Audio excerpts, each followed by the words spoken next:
주님께로 더 가까이 가는 기회가 마련되어지도록 우리 모두를 붙잡아 주시옵소서. 우리를 통해서 영광을 받으실 줄 믿고 예수님의 이름으로 감사 기도드립니다. 믿음으로 살아가는 생활 속에서 고달프다고 생각된다면 고달픈 삶이 시작될 때는 주님을 바라보시기 바랍니다. 요즘 우리 사회는 탄식 소리가 넘치고 있습니다. 평범한 사람도 나라의 지도자도 모두가 자기는 옳고 남은 그릇되다고 말하면서 용서할 줄 모르고 강한 자가 약한 자를 치고 그렇게 남을 이겨야 살 수 있다는 가치관을 사회에 심어주고 있습니다. 이런 사회 속에서 얼마나 많은 탄식이 흘러나와야 할까요? 가부의 탄식, 장애인들의 탄식, 가난한 자들의 탄식, 올바르게 살려고 하는 자들의 탄식, 사회 구석구석에서 흘러나오고 있습니다. 어떤 탄식 속에서도 이런 탄식 속에 고통을 견디지 못한 사람들이 극단적인 선택을 하면서 스스로 목숨을 끊는 일이 자주 일어나고 있습니다. 중학교 3학년 학생이 졸업식에도 오지 않고 자살을 했습니다. 공부도 잘하고 학교에서는 임원도 했던 학생인데 알고 보니 아버지가 알코올 중독이었습니다. 그래서 엄마가 일하러 다니는데 졸업식 날 일을 하느라고 못 왔답니다. 엄마가 졸업식 날 아침에 이 아이와 같이 식사를 하면서 내가 일해서 못 가서 미안하다 그랬더니 엄마 괜찮아요 하고 엄마에게 괜찮다고까지 아침에 말하고 아침 식사를 하고 헤어졌습니다. 그날 졸업식에 가지 않고 그 아이는 아무런 유서도 남기지 않고 그만 자살을 하고 말았습니다. 그 이유가 무엇이었을까요? 그 학생에게 말을 털어놓을 한 사람이 없었다는 것이죠. 특히 공부 잘하는 아이였기 때문에 아버지가 알코올 중독이라는 사실을 용납하기는 힘들었을 것입니다. 공부 잘하고 임원하는 아이일수록 자존심이 대단히 강하기 때문이죠. 그래서 친구들에게 쉽게 이야기하지도 못합니다. 그 아이는 이야기를 들어줄 한 사람이 없었기 때문에 자살이라는 것을 선택하게 된다고 합니다. 이런 탄식하는 자의 모습을 우리가 볼 줄 알아야 하고 이런 탄식하는 자의 소리를 저와 여러분이 들을 수 있는 귀가 열려지기를 주님의 이름으로 축복합니다. 오늘 본문은 고통에서 영광으로 나아가기를 소망하는 피조물에 대한 생각을 바울을 통해서 하나님이 말씀하고 계십니다. 인간과 자연은 참의 창조 때부터 매우 밀접한 관계 속에 살게 되어 있습니다. 인간의 죄로 인하여 자연도 인간과 함께 같은 고통을 당하게 되었다라고 말합니다. 그러기에 바울은 본문에서 피조물이 다 이제까지 함께 탄식하며 고통하는 것은 그 고통하고 있는 것을 우리가 아나니 라고 해요. 이것은 피조물이 탄식하는 근본 이유를 설명하고 있는 것입니다. 그러나 인간과 하나님의 관계가 회복되면 하나님의 은혜로 피조물 역시 올바른 관계를 회복할 수 있다는 것이 바로 우리에게 열려있는 길이기도 할 것입니다. 바울은 로마서를 기록하면서 1장부터 8장까지 한결같이 말하고 있는 것은 우리가 예수를 믿고 구원을 받는 것이 성령 하나님의 도우심이었다. 우리의 노력도 조그만 노력도 없었고 우리가 구원받을 만한 아무런 자격이 없는데 하나님께서는 성령 하나님을 통해서 우리가 구원받을 수 있는 그런 놀라운 일을 행하신 분이 성령 하나님이시다라는 사실을 바울은 계속해서 하나님은 바울을 통해서 말씀하고 계시는 것입니다. 우리가 예수를 믿고 구원을 받은 것은 성령 하나님, 우리는 하나님을 찾을 수 있는 존재가 아니라는 거죠. 말씀을 들어도 깨닫지 못하는 존재였습니다.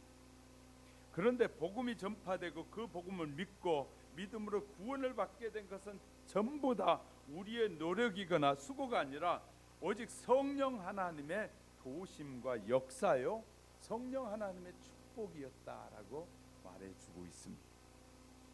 이렇게 영적으로 도우시는 하나님은 영적으로 육체적으로 우리를 도와주고 계십니다. 이러한 도우심 안에서 우리는 어떤 고난과 탄식 속에서도 실망하거나 낙심하지 말아야 될 일은 성령 하나님이 우리를 돕고 계시기 때문이라는 사실을 기억하셔야 할 것입니다. 우리가 탄식하는 사람들에게 이 예수의 사랑을 전해야 됩니다.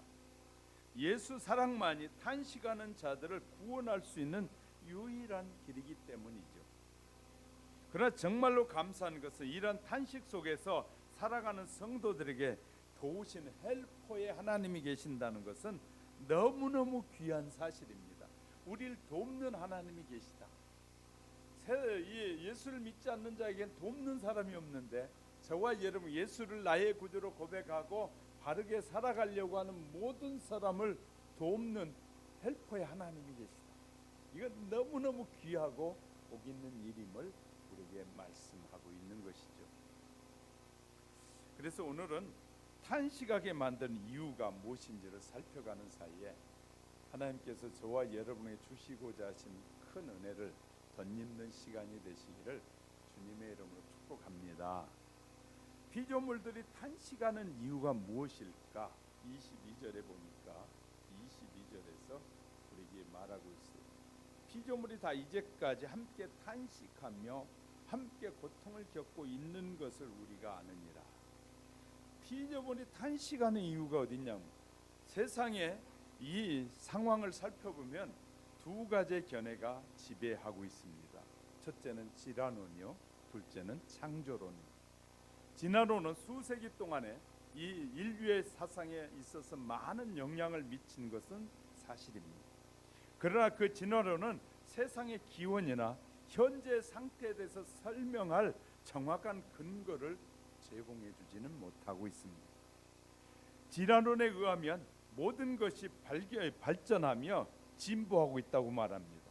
이 이론을 주장하는 사람들은 지금도 현재 인생 전체가 중간적이며 특별한 발전 단계로 나아가고 있다고 주장하면서 그것을 믿으라고 말합니다. 그러나 성경의 가르침 그와는 정반대로 현재 세상의 상태가 타락의 결과로 왔다라고 말하고 있습니다. 타락한 결과. 우리는 현재 위로 상승하고 있는 그런 발전의 단계에 있는 것이 아니라는 겁니다. 모든 것은 원래 완전한 상태에서 현재 상태와 조건으로 하향의 길을 걸어오고 있었던 것이다 라고 말하는 것이죠. 현재 모든 피조물의 상태는 하나님에 대한 인간의 반역과 어리석음으로 인간에게 주은 형벌로 선고되었다. 다시 말해 저주의 결과라고 창세기 3장 17절은 말해주고 있습니다. 하나님께서는 죄의 결과로 인간의 만물의 영장의 자격을 박탈하셨고 원래 좋은 신분이 주어서 유익하게 살도록 했는데 그 유익하게 살려고 주셨던 그 신분의 그 기쁨을 내버려 두지 않으시고 빼앗아 가셨다. 우리가 하나님의 자녀로서 죄가 없는 세상에서 사는 그 아름다운 축복의 누림을 하나님이 더 이상 누리지 못하게 하셨다라는 것이에요. 피조물이 이러한 상태의 고통을 받는 것은 그 피조물의 자체가 향한 어떠한 죄 때문이 아니라 인간에 향한 죄 때문입니다. 우리가 아니라 하나님이 만든 사람 외의 모든 피조물이 탄식하는 이유는 인간의 죄 때문이었음을 말해주고 있습니다. 그래서 우리 찬송가 503장에 보면 세상 모두 사랑 없어 냉랭함을 아느냐 곳곳마다 사랑 없어 탄식 소리 뿐일세 곳곳마다 번민함은 사랑 없는 연고요 측은하게 손을 펴고 사랑받기 원하네. 사랑이 없는 까닭인데 어떤 사랑이냐? 성경은 이렇게 말합니다. 이렇게 탄식 소리가 많아지는 것은 사람들이 첫째 하나님을 사랑하지 않고 두 번째 이웃을 사랑하지 않는 때문입니다. 이 세상은 이 사랑의 부족 때문에 이 탄식 소리가 커지고 있다라고 우리에게 말하고 있습니다. 그래서 사랑 없는 까닭에 저들을 실망하고 있다는 것입니다. 세상의 모든 피조물은 아무런 소망이 없다는 것입니다. 성경은 수세기가 지나면서 사물이 좋아질 것이라든가 사람과 그의 환경이 좋아질 것이라든지 또는 그가 완전한 상태에 이르게 될 것이라는 생각에 어떤 소망이 없음을 강력하게 말해주고 있습니다. 세월이 가면서 자꾸 무슨 일만 생기냐면 하나님이 만드신 이 자연이 계속해서 파괴당하고 있어요. 이 지구의 허파라고 하는 아마존은 농사 지으려고 그 아마존 지역에 사는 사람, 옛날에는 이 막 들에 이 숲속을 누비며 살아가는 사람이 정착을 하면서 이제는 정착지에서 먹을 것을 구하기 위해서 이 숲을 불태워 가지고 밭을 만들고 하려고 불태워서 이 하나님이 만드신 이 지구의 허파도 지금 뭐 하고 있다고요? 병들어가고 있고 줄어들어가고 있다. 그래서 세계 이 다양한 나라들이 근심하고 걱정하고 있는 것이 이 자연의 파괴가 엄청 많아지고 있다는 거예요. 하나님이 만드신 자연은 죄로 인하여 파괴되어지고 또 파괴되어진 그 자연은 또 사람에게 파괴가 돌아오게 됩니다. 일본에서 핵발전소가 문제가 생기니까 그 발전소의 물을 이제 바다에 배출하겠다고 하는데 그 핵물질이 들어있는 그 물을 배출하게 되면 이 태평양뿐만 아니라 세계 가까운 나라들이 많은 영향을 미칠 거라는 거예요. 그런데 그 사람들은 거짓을 해서라도 자기들이 안고 있고 그것을 해결할 길을 찾기보다는 그 길이 너무 머니까 일단은 방출해 버리려고 하고 있는 것처럼 자연의 오염이 심각해져서 우리나라만큼 큰 이 해상 쓰레기가 태평양에 떠 있다고 그러잖아요. 우리나라만큼 크다면 우리가 잘 아는 것처럼 물 위에 떠 있는 것은 10분의 1이라고 그러잖아요. 나머지 10분의 9가 물 속에 담겨져 있는데 태평양에 떠 있는 우리나라만큼 이 엄청난 쓰레기덩이 해결할 길이 없다는 것이에요. 그래서 이렇게 지금 세계는 우리가 버린 쓰레기들로 지금 몸살을 앓고 있는 것이 사실이에요. 실은 사람들 우리가 그냥 편하게 쉽게 살려고 함부로 버리고 함부로 하는 그 모든 것들 때문에 자연이 너무너무 아파하고 힘들어한다는 거예요. 우리가 쉽게 버리는 쓰레기 하나 둘 쉽게 여기면 그래서 예수를 믿는 하나님의 사람들은 먼저 우리가 자원을 아끼고 쓰레기도 보존하고 잘 처리하는 것도 우리에게 중요한 과제 중에 하나일 것입니다. 자, 그래서 피조물 세계에서 허무한 것밖에 20절에서 그래서 허무한 것밖에 없다는 것입니다. 결코 이 피조물이 허무한데 굴복하는 것은 자기의 뜻이 아니라 피조물의 뜻이 아니라 오직 그것에 굴복하게 만드는 강한 능력 때문에 사람이 이렇게 타락한 사람들이 자연을 파괴하는 그 능력 때문에 자연이 피조물이 어쩔 수 없이 뭐하고 있다고요? 굴복당하고 있다. 우리가 파괴된 우리가 자연도 파괴하고 있고 하나님이 만드신 세계를 다 파괴하고 있는 것이 누구냐면 우리가 죄인들이 하는 짓이라는 거예요. 죄를 짓는 사람들이 하는 것은 하나님의 세계를 파괴하고 있다. 심각한 문제가 있다. 그래서 이 하나님이 만든 세계를 파괴한 것을 회복시킬 수 있는 길은 세상에 없다는 거예요. 과학이 증명한다고 하지만 과학은 환경의 파괴와 자연의 고갈, 우주가 극한을 향해 달리고 있다고 하는 이 모든 진화론에 생각하는 모든 우주의 것을 서로 맞지 않는다는 것을 열학적 법칙으로 증명하고 있다. 과학이 보여주고 있는 이같이 모든 사물이 진보하고 발전해 나가고 있다는 낙관적인 개념은 과학에서나 성경에서 찾아볼 수가 없습니다.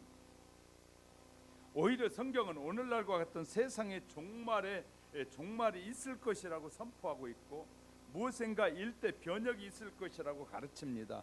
모든 피조물은 그때 될 회복을 기다리고 있다는 것이, 피조물은 그때를 기다리고 있다. 소망의 실현을 기다린 피조물만 현재는 존재합니다. 21절에 보니까 21절에 그 바라는 것은 피조물도 썩어짐의 종노릇한 데서 해방되어 하나님의 자녀들의 영광의 자유에 이르는 것이니라. 피조물도 좀 이 하나님의 영광에 참여하고 싶다는 거예요. 인간의 타락으로 인하여 하나님의 영광에서 멀어진 피조물도 사람이 회복되어져서 회복된 사람과 함께 피조물도 하나님을 영화롭게 하는 그 일에 참여하고 싶어 한다는 거예요. 그것이 자연을 통해서 우리에게 말씀하신 하나님의 음성이다. 바울은 피조물들의 그러한 소망을 20절에서 피조물도 썩어짐의 종노릇하기 원치 않는다 묘사하고 있는 거예요. 이 말은 피조물이 누리게 될 영광이 다시 말해 우리 사람이 회복됨으로 말미암아 오고 있다는 것을 고대한다는 것이죠. 피조물은 비록 현재는 허무한데 굴복하고 있는 것은 그것은 자기의 뜻이 아니라 피조물의 뜻도 아니라는 거예요. 피조물이 고통 속에 몸부림치고 탄식하고 있는 것도 사람의 죄 때문이라는 거예요. 이 하나님을 사랑하고 이웃을 사랑하지 않음으로 말미암아 이루어지는 죄 때문에, 하나님을 믿지 않는 죄 때문에 이런 고통 속에 피조물도 머물러 있다는 것이죠. 곧 하나님께서 피조물을 구원해 주시는 것을 앞으로 있을 것을 말하고 있는 거죠. 하나님 분명히 저주를 내리신 바로 그때 피조물에게 구원의 소망을 다시 주실 것이다. 무엇 때문에 고통을 당하고 있습니까? 이 시간 우리를 도우시는 성령 하나님이 계시고 우리는 그 하나님이 성도들을 실질적으로 도우신다는 사실을 믿으시기 바랍니다. 하나님이 우리를 도우고 계시니 저와 여러분이 힘을 얻고 용기를 얻으시기 바랍니다. 그리고 예수 이름으로 늘 승리하는 삶을 사시기를 주님의 이름으로 축복합니다. 두 번째는 피조물들이 기다리는 소망은 무엇일까? 23절에 보니까 그뿐 아니라 또한 우리 곧 성령의 처음 익은 열매를 받는 우리까지도 속으로 탄식하여 양자될 것, 곧 우리의 몸의 속량을 기다리는 인간은 현재뿐만 아니라 미래를 바라볼 수 있는 지각을 지닌 존재입니다. 대부분 인간은 미래를 향해 소망을 안고 현재의 삶을 살아가고 있습니다. 그러나 인간의 지향하는 미래는 열려있는 가능성 세계일 뿐이지 확실히 보장되지 않습니다. 우리가 앞으로 잘 될 것이라고 보장은 아무도 못합니다. 하나님이 보장하시지 않는 이상 우리 사람들의 보장은 되지 않습니다. 옛날에는 은행 들어가면 평생 직업이라고 했고 이 국영기업에 들어가면 평생 직업이라고 했는데 지금은 평생 직업의 개념이 사라져버렸습니다. 누구든지 요새는 50대 되기 전에 다 은퇴해서 젊은 사람들이 길거리를 누비고 놉니다. 산에 가보면 아직도 이제 한참 일해야 될 젊은 사람들이 이 산에 올라와서 산을 걸으면서 이렇게 자기가 가지고 있는 지식과 자기가 가지고 있는 다양한 재능들을 발휘하지 못한 채 산을 배회하고 헤매는 사람들이 얼마나 많이 있는지 모릅니다. 근데 아직도 우리가 일하고 있다는 것은 너무너무 감사해야 돼요. 감사해. 60이 넘어도 일하고 있다는 사람들은 정말 감사해야 돼요. 왜? 세상에 나가보세요. 일거리가 없어서 일거리를 찾아다니고 그냥 그래서 그새 술에 취하고 막 그러다 자기 성질을 발휘하고 그래서 싸움을 하고 그러다가 미우면 그냥 이 사람을 죽이기도 하고 심각한 일들이 일어나고 있는데 우리가 일하고 있다는 사실은 50, 60이 됐는데도 일하고 있는 사람들은 정말 하나님 앞에 감사해요. 지금은 일이 영원히 보장되는 일은 아무도 없습니다. 하나님이 맡겨주신 사명 외에는 보장되는 일이 없다는 사실을 기억하셔야 됩니다. 자, 인간의 지각으로 이 미래를 분명히 예측할 수 없기에 다만 하나님의 섭리 속에 계시한 것만이 인간에게 보장된 미래가 됩니다. 하나님은 인간에게 여러 가지 계획을 역사 속에서 이 실제로 실현해 보이셨습니다. 성경은 이미 실현된 여러 가지 사건 속에서 함께 하심으로 장차 이루어질 언약도 약속하고 계십니다. 그리스도의 재림에 희망을 걸 수밖에 없다는 것입니다. 예수 그리스도는 온 인류의 구원자로 하나님의 나라의 도래를 선포하시려고 세상에 오셨습니다. 예수님은 이미 약속되어진 메시아로서 당신을 기다리는 자를 구속하시려고 사람의 형상을 입으시고 이 사람의 아들로 이 땅에 오셨다라고 분명히 말씀하고 계십니다. 성경에 기록된 것처럼 예수 그리스도의 오심은 복음의 핵심입니다. 예수 그리스도가 오심이 없이는 우리가 살 수가 없고 영원한 생명을 유지할 수 없기 때문에 하나님의 계획은 당신의 아들을 보내심으로 말미암아 그가 십자가에 죽으심으로 보내신 이 소식을 전해주는 것은 너무너무 귀한 것입니다. 저와 여러분이 그 소식을 듣고 믿는다는 것은 큰 축복이고 복음의 시작입니다. 이 복음이 우리에게 시작된 것입니다. 영원한 축복이 시작된 것입니다. 그 나라에 들어가 또 영생의 길이 열리게 되었습니다. 하나님의 나라에 대한 선포는 깊은 절망 중에서도 그리스도를 기다린 모든 자에게 구원의 복된 소식이 우리에게 전해진 것입니다.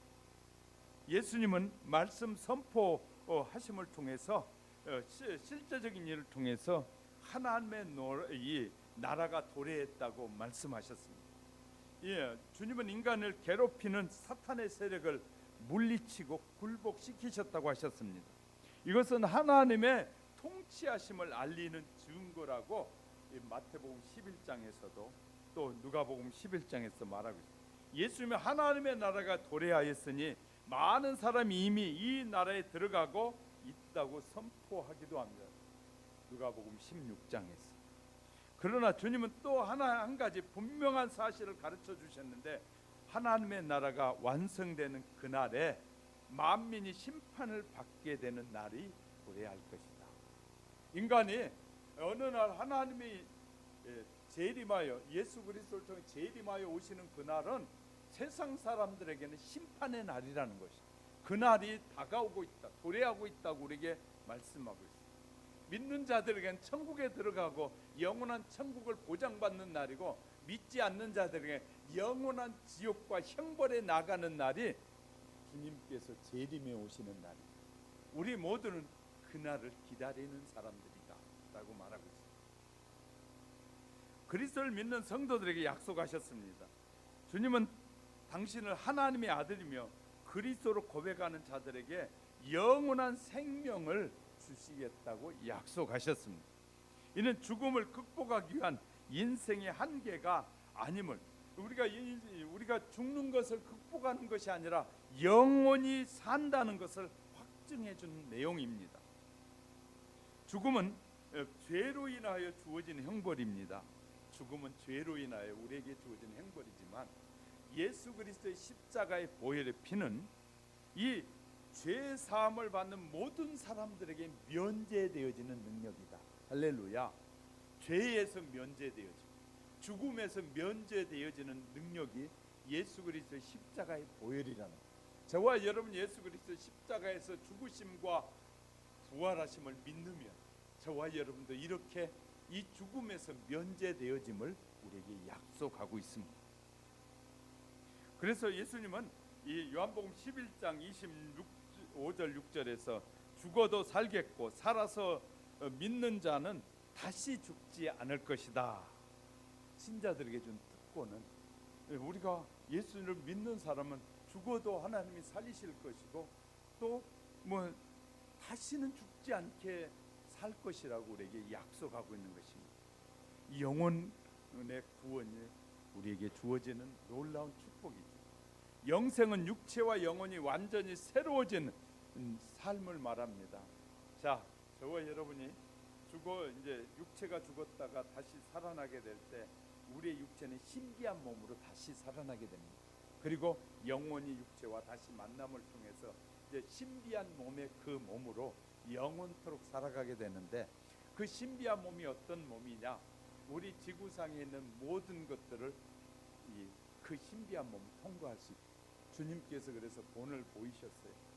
제자들이 엎드려 막 간절히 두려워서 기도하고 있고 모여서 떨고 있는데, 그 이 튼튼한, 우리로 말하면 세멘트 이 벽을 뚫고 철문을 뚫고 그냥 주님이 스르르 들어오시는 그런 신비한 몸, 어떤 환경과 조건에 부합하지 않고 다 변하는 신비한 몸을 우리에게. 그러면서 주님은 또 음식을 제자들과 함께 갈릴리 바닷가에서 먹으셨다. 그 먹는데도 그 먹는 것이 보이지 않고 먹는 그대로 몸인데, 그 신비한 몸은 이 시간과 공간을 초월하는 그런 몸으로 우리가 부활하여 영원히 하나님과 함께 사는 삶을 살 것이다. 우리의 부활의 몸이 구체적인 것을 우리에게 주님은 보여주셨고 말씀하고 계십니다. 이것이 우리에게 앞에 도래해야 할 영원한 나라 속에 살아갈 저와 여러분의 모습입니다. 이렇게 우리에게 약속하고 있어요. 이거 믿는 자와 믿지 않는 자의 축복은 이름 말할 수 없다는 것이 얼마나 놀라운 축복이 우리 앞에 주어져 있는지 모릅니다. 그러니까 우리가 육체적인 죽음은 아무것도 아니라는 거예요. 주님이 말씀만 하시면 다 살아나고 일어날 것입니다. 그리고 우리는 영원히 죽지 않는 몸이 될 것입니다. 우리가 불태워 죽는다고 할지라도, 살을 깔려서 완전히 문드러져 죽는다고 할지라도, 주님이 재림하여 오시는 날 우리는 후련히 변화된 신비한 몸으로 영혼과 합해진 그 육체가 영원토록 하나님을 찬양하며 살게 될 그런 신비한 축복의 사람인 것이에요. 그래서 우리는 그런 기대, 우리가 살아나면 세상의 자연 모든 피조물도 그렇게 회복될 것을 우리에게 말씀해 주고 있는 것입니다. 그런 그리스도를 그러면 어떻게 기다려야 하느냐? 그리스도를 인내하며 기다려야 한다는 것입니다. 주님의 재림은 두 가지 의미를 가지고 있습니다. 믿지 않는 자는 재림은 심판을 통한 영원한 파멸을 뜻하는 것이고, 믿는 자는 성령을 통해 의로움으로 인해 의로움을 인친 자들에게 영원한 해방과 새로운 구속의 은혜를 덧입는 것입니다. 인간의 연약한 성정을 헤아리시는 주님이 성령을 우리에게 보내주시고 우리를 구속하고 확증해 주셨습니다. 이는 성령의 처음 익은 열매뿐만 아니라 구속 자체를 의미하는 것이 아닙니다. 그리스도께서 재림하신 날에 인간은 하나님의 자녀로 온전한 모습이 되어진다. 지금 우리는 죽는다고 할지라도 온전한 것이 아니라 우리의 영이 다른 곳에 하나님의 나라에 가 있다가 그리스도의 재림할 때 우리의 육체가 부활하고 영혼이 다시 만나 신비한 삶으로 영원한 삶을 살게 될 것을 약속하는 것입니다. 그러니 이 재림의 날이 다가오고 있는데, 그때까지는 어떻게 살아야 되느냐? 인내하며 살아야 돼. 그날까지, 주님이 오시는 날까지는 다양한 시련과 고통과 아픔이 있지만 그 시련과 아픔을 잘 견디는 자들에게 주어지는 것이고, 먼저 죽은 자들은 벌써 그런 과정을 거쳤고, 과거에 있었던 사람 다 그런 과정을 거쳤지만 지금 살아있는 우리는 그 약속을 인내하며 견디게 되게, 잘 참고 견디는 자에게 그 영원한 축복이 주어지는 것이다. 그냥 가만히 있으면 되어지는 것이 아니라 주의 말씀을 믿고 살려고 하다 보니까 많은 시련이 있게 돼요. 왜냐하면 세상의 사람들은 자기와 다른 사람을 싫어합니다. 기독교인들은 분명히 기억해야 됩니다. 공산주의와 사회주의는 우리와 적입니다. 공산주의나 사회주의는 기독교와 적입니다. 결코 함께 갈 수 없습니다. 함께 갈 수 없는 것이에요. 왜? 그들 속에는 시민이, 사람이 주인이고 사람이 왕이기 때문에, 신이기 때문에. 지금 우리나라는 사회주의로 지금 끌고 가고 있어요. 지금 법무부 장관이 그 전에 쓴 논문의 책에는 자기는 사회주의를 추앙한다고 그 논문이 지금 알려지지 않고 있어요. 그가 쓴 논문에는 자기는 사회주의를 찬양하고 사회주의를 향해 살겠다고 그가 쓴 논문이 있어요. 그 논문에는 자기는 사회주의자라. 사회주의는 시민이 주인이라. 그래서 많은 무리들이 모여서 이렇게 해야 됩니다. 그러면 그렇게 가는 것이. 그것이 어디에 되어 있느냐? 청와대에 지금 되어 있어요. 어떻게 해요? 대통령이 국민들이 청원을 하잖아요. 그러면 자기에게 유익한 것은 듣고 20만 명이 청원했네, 많이 했네, 이것은 이렇게 해야 되겠다 하고 말하고 자기에게 불리한 것은 딱 지워버리고 드러내지도 않아요. 국민이 원하네, 이걸 해야 된다고 그렇게 말하고 있어요. 이것이 국민이 원하는 뜻은 하나님의 뜻과는 정반대되는 것입니다. 사람들이 원하는 것은 하나님의 뜻과 반대되는 것입니다. 하나님의 뜻을 따라가는 사람은 하나도 없습니다. 예수 믿는 사람들이, 세상의 사람들이 그것을 내 마음을 풀어줄 것이다, 그들이 그렇게 해준 것이 내가 편안해질 것이다, 속지 마셔야 돼요. 마귀는 그렇게 속이고 있어요. 하나님의 사람들을 속이고 있어요. 저와 여러분의 희망은 세상의 지도자에 있는 것이 아니고 세상의 권력에 있는 것이 아니라 우리의 그리스도인의 모든 희망은 오직 예수 그리스도 안에, 하나님의 계획 안에만 있는 것입니다. 하나님의 계획을 떠난 모든 것은 하나님과의 적입니다. 그래서 심판의 대상이 될 것입니다. 우리는 사람들에게다 희망을 걸고 산다면 그것은 참된 그리스도인이 아닙니다. 사상에다 희망을 건다면 그것은 그리스도인이 아닌 것입니다. 우리는 어떤 지도자도 누구 사람도 하나님의 뜻 앞에 굴복할 때만이 그것이 올바른 그리스도인의 삶인 것입니다. 세상의 학자들이 써놓은 글을 들으면서 믿잖아요. 하나님이 우리에게 기록한, 선지자들을 통해서 기록한 말씀에 여러분이 얼마나 순종하고 그 말에 100% 순종합니까? 세상의 학자들이 자기의 머리에서 나온 그걸 써가지고 사람들에게 이것이 더 좋은다, 모든 사람들에게 이 골고루 나눠주는 게 좋다, 골고루 나눠주는 게 좋다고 말하는 공산주의자들은 자기들만 특권을 누립니다. 북한은 평양에 들어가 특권층에 들어가려고 하면 불가능하다고 말합니다. 평양 외곽에서 사는 사람들. 그런데 그들 추앙하는 사람들이 있습니다. 그들에게 얼마나 많은 돈을 갖다 주고 있는지 모릅니다. 북한의 핵 잘 만들면 우리 민족끼리 통일되면 우리가 쓰면 된다고 말합니다. 통일되기 전에 망할 수 있습니다. 하나님 결코 핵이 하나님을 두려우신 분이 아닙니다. 우리는 주님을 철저하게 믿고 하나님을 믿을 때 이 나라는 안전되어지고 보장되어지는 것이지 어느 강대국이 우리나라를 지원해 주는 것이 아니란 말이에요.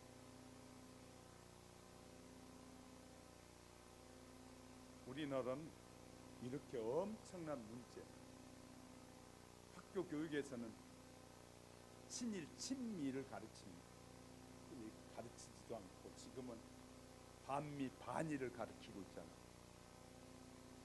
미국 때문에 우리가 못 산다는 거예요. 언제는 미국 때문에 살았다고 말하지. 중국이 우리가 도와줘서, 러시아가 도와줘서 우리가 잘 살게 됐습니까? 과거를 돌아보지 못하는 어리석은 사람들이 얼마나 많이 있는지 모릅니다. 우리가 이렇게 잘 살게 된 건 어디서부터? 하나님이 첫 번째 하나님이시고 도와주는 나라는 우리나라 땅을 단 한 평도 찾아가려고 하지 않습니다. 우리 주위의 나라들은 우리나라 땅, 조그만 손바닥만한 땅을 서로 훔쳐가려고 별짓을 다 하고 있습니다. 누가 진짜 좋은 나라일까? 그것도 구분되지 않으면서 내가 지금 반미하고 반일하고 반중은 왜 안 하는지 모르겠어요.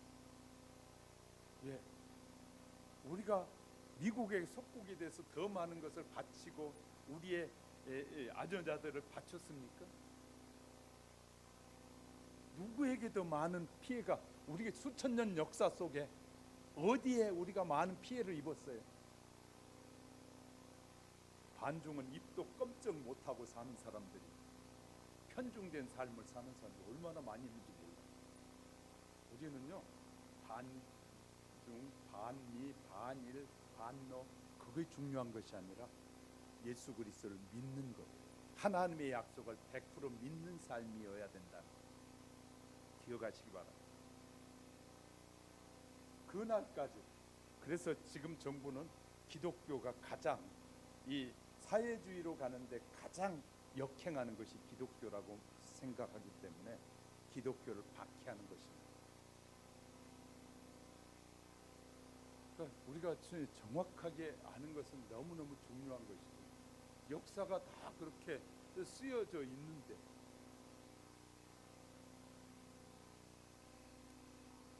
우리 예수 믿는 사람들마저도 무엇에 어디에 참여해야 되고 어떤 일에 동참해야 되는지를 모르고 헛된 곳에다 마음을 두고 있다면 심각한 문제가 벌어지게 될 것입니다. 자, 우리는 그래서 하나님 앞에 기도하고 기다리는 것입니다. 아무리 그런 권력자들이 자기 뜻대로 가려고 하지만 하나님이 내버려 두시지 않을 것입니다. 그런데 그 사실을 알고 하나님 앞에 기도하는 백성이 있어야 됩니다. 하나님은 구체적으로 기도하기를 원하죠. 이렇게 나라가 복잡하고 어렵다고 하는데 여러분 집에 앉아서도, 교회가 멀면 집에 앉아서도 단 1시간이라도, 단 10분이라도 우리의 안위를 위해서, 하나님의 나라 확장을 위해서, 이 나라의 안정을 위해서 기도하지 않고 산다면 바쁘다는 핑계대고 이유대면서 하나님의 말씀 앞에 하나님 이 나라의 올바른 길을, 이 나라가 영원토록 하나님이 오시는 날까지, 주님이 오시는 날까지 유지되어져 가고 우리가 자유롭게 복음을 선포할 수 있고 자유롭게 우리가 주의 나라를 확장하는 일에 쓰여지도록 하나님 도와달라고 기도하지 않으면서 기대한다는 것은 어리석은 일이 될 수 있습니다. 여러분, 교역이 어려우시면 집에서라도 주무시기 전에라도 하나님 이 땅에 평화가 이루어지고, 갈등, 어떤 지도자는 이렇게 양분되어서 나오는데 그건 당연한 일이래. 그럼 난 그렇게 말하는 사람 사상이 잘못됐다고 봐요. 그런데 우리가 그걸 알지 못한 채 살아가는 사람들, 내 안에 숨겨져 있는 추하고 더러운 것들, 내가 이루고자 하는 것들이 이루어지지 않는 것 때문에 한 사람에게 어떤 일에 편중하고 있다면 여러분은 심각한 죄를 범할 수 있는 것입니다.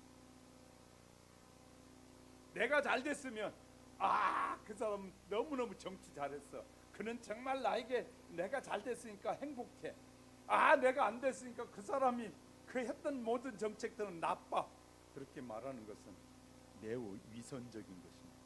자기 중심으로 생각하고 있기 때문에 우리는 그래도 그리스도인이라면 하나님의 섭리를 보는 눈이 가져져야, 하나님이 어떻게 역사를 이끌어 가시는지를 보는 눈이 필요한 것이에요. 아무리 몸부림쳐도 하나님이 허락하시지 않으면 다 드러나게 돼 있습니다. 하나님이 은혜를 베푸시지 않으면, 하나님께서 역사해 주시지 않으면 그 어떤 것도 이루어지지 않는다는 것이 기독교의 말하는 하나님의 중심 사상입니다. 모든 일은 하나님으로부터 시작되고 모든 일 하나님으로부터 마무리된다는 것이 기독교 사상입니다. 그러므로 기독교가 말하는 것과 반대되는 일에 우리가 함께 표현하고 함께 동참하는 일은 죄를 짓는 것이라는 사실을 기억하셔야 됩니다. 하나님이 지금 당장에 어떤 일들이 일어나지 않으니까 하나님을 무시하고 쉽게 여길 수 있습니다. 그러나 그 일에 대한 대가는 반드시 치르게 된다는 것입니다. 그래서 우리는 무슨 일을 하든지 말을 하나 우리가 행동을 할 때 신중하게 해야 됩니다. 내가 누구인지를 알고, 내가 내 신분이 누구인 줄 알고 행동하는 것은 너무너무 중요합니다. 세 번째, 피조물이 인내하며 구원을 간구한다. 24절 5절에 보면 피조물도 그렇다는 거예요. 우리가 소망으로 구원을 얻었음에 보이는 소망은 소망이 아니니 보이는 것을 누가 바라리요. 만일 우리가 보지 못하는 것을 바라면 참음으로 기다릴지니라. 우리 구원의 요소 중에 궁극적인 구원에 관해서 말하면서 마지막 단계 구원을 얻기 위해서는 꺼지지 않는 소망과 꺼지지 않는 인내가 있어야 돼. 꺾이지 않는 인내, 꺼지지 않는 소망과 꺾이지 않는 인내가 있어야 한다고 우리에게 말씀하고 있습니다. 기독교의 구원은 인간을 죄에서 해방하는 것과 장래에 임할 하나님의 나라를 얻는 것까지 포함되어 있습니다. 따라 성도의 삶은 소망으로 일관되어 오늘의 삶에만 안주하는 소극적인 존재가 아닙니다. 따라서 우리에게는 끝없는 인내가 동반되는 소망이 필요한 것입니다. 소망이란 보이지 않는 것이다라고 24절에 말하잖아요. 사도 바울은 참된 소망은 오직 보이지 않는 것이다. 보이는 것 다 따라가요. 예쁘다 표현할 수 있어요. 그러니까 보이지 않기 때문에 소망하고 따라가야 된다는 것이. 지금 눈에 안 보인다고 우리가 공기가 없다고 말하는 사람 하나도 없어요. 보입니까 공기가? 그런데 왜 공기를 있다고 말합니까? 보이지 않는데도. 그러면서 공기를 마셔야 산다고 말하잖아요. 그래서 산소를 만들어서라도 산소가 부족한 데선 산소를 인위적으로 만들어서라도 마시려고 하잖아요. 왜? 살래니까. 그러니까 우리는 보인다고만 다 믿는 것이 아니라는 거예요. 안 보이는 것도 존재하는데 하나님 지금은 보이지 않지만 하나님이 그 아들을 통해 약속하신 그 보혜사가 다시 오시는 날에는 모든 것이 다 보이게 될 것이라. 그래서 지금 보이지 않는다고 해서 쉽게 여기지 말라는 거예요. 수소 안 보여요. 그런데 수소차를 가지고 가서 보이지도 않는 수소를 넣는다고 액체로 된 걸 넣잖아요. 그런데 그것이 폭발하게 되면 작용이 일어나면 힘을 발해서 날아가죠. 휘발유도요 물과 같잖아요. 근데 물인데 그것이 엔진 속에 들어가서 이 폭발 작용을 일으키면 폭발해서 에너지가 돼서 막 나가요. 물을 부었는데 차가 달려가요. 변화가 일어난 것이 저와 여러분 속에도 보이지 않는 것이지만 그 보이지 않는 것을 믿으면 우리 안에 변화가 일어난다. 역사가 일어난다는. 보이는 것만을 믿는 사람은 매우 부족한 사람이지. 안 보이는 것도 믿어야만이 제대로 믿음을 갖게 될 것입니다. 그러니까 성도에게서 소망은 결코 맹목적인 것이 아닙니다. 오히려 더 떠오르게 될 태양을 기다리듯이 확실한 내일에 대한 보장이 바로 여기에 있는 것이 소망입니다. 그래서 이 소망 성도에게 현실의 모순과 이 고통을 이기게 하는 힘이 되는데, 그래서 성령님이 우리와 함께 하신다는 사실을 믿으면 성령님이 우리에게 얼마나 강력한 힘이 되어 주시는지 몰라요.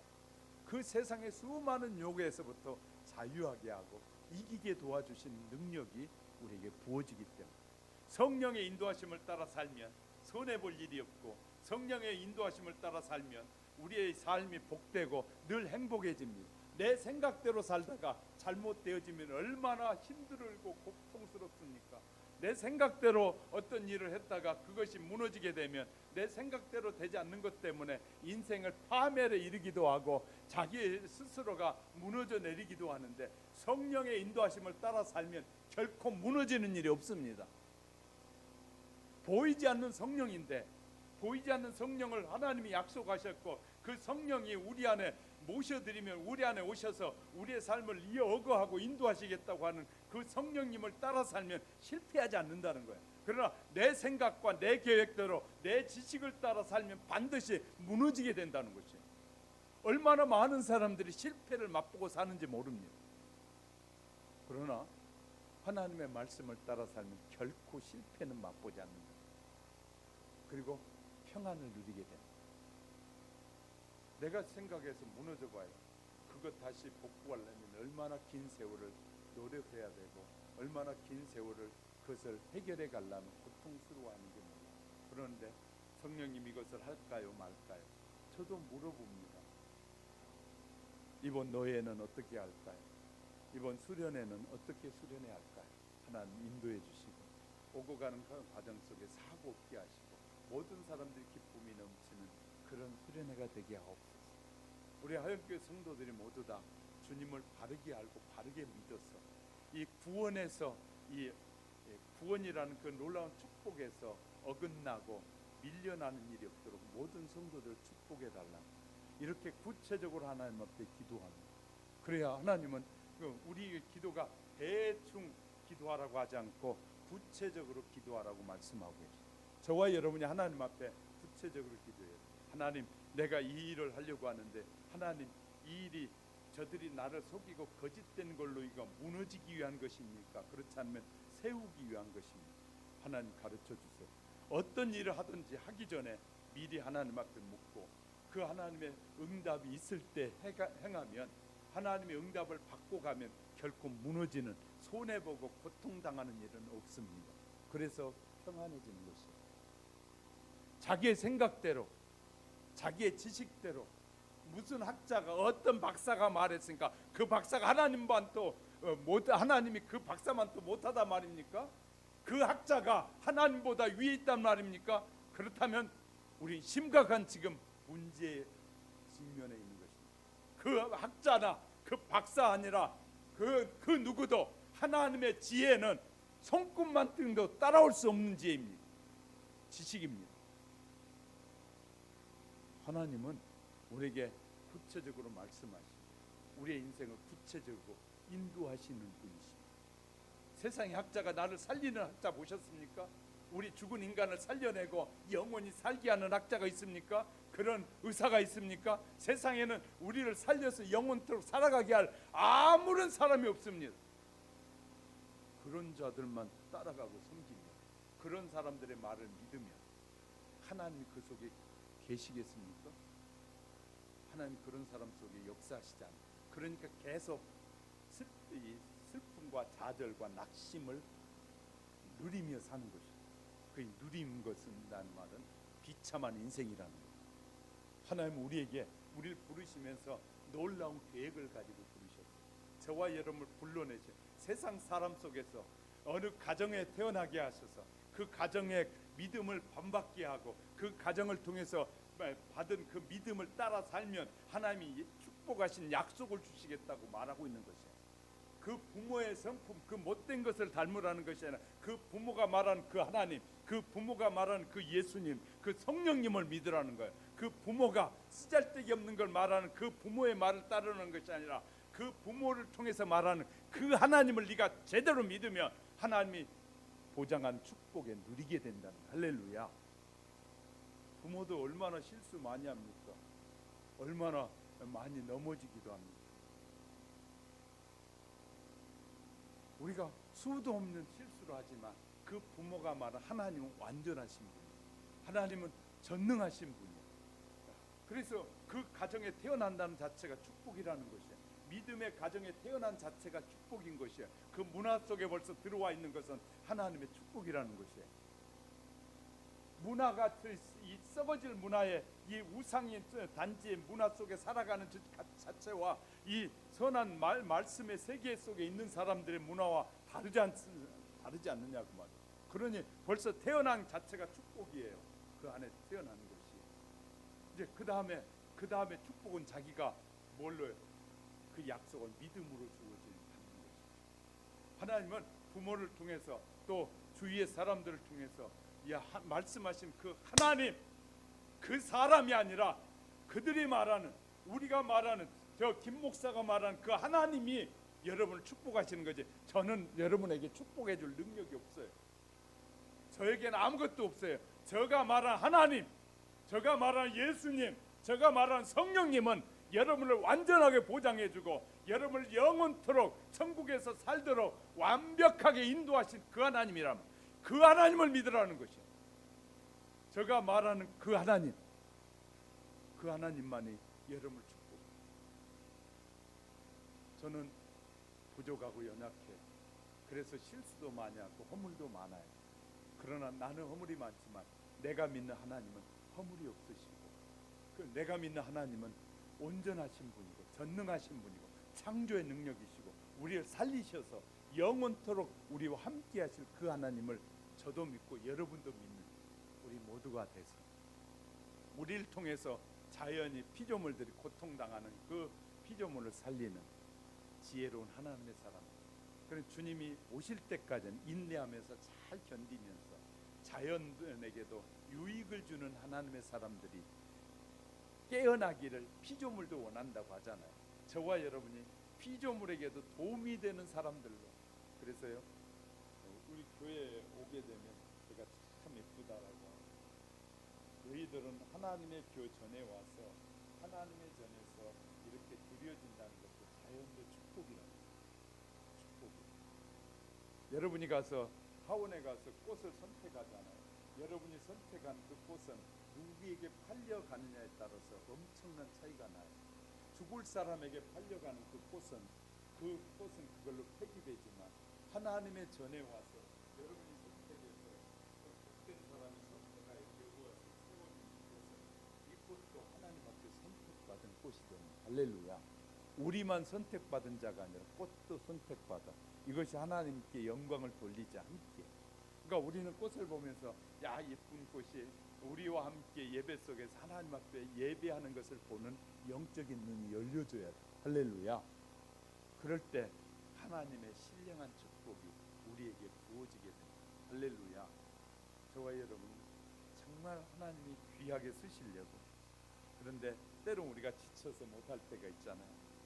당신이 지쳐서 기도할 수 없고 눈물이 빗물처럼 흘러내릴 때 주님은 아시네.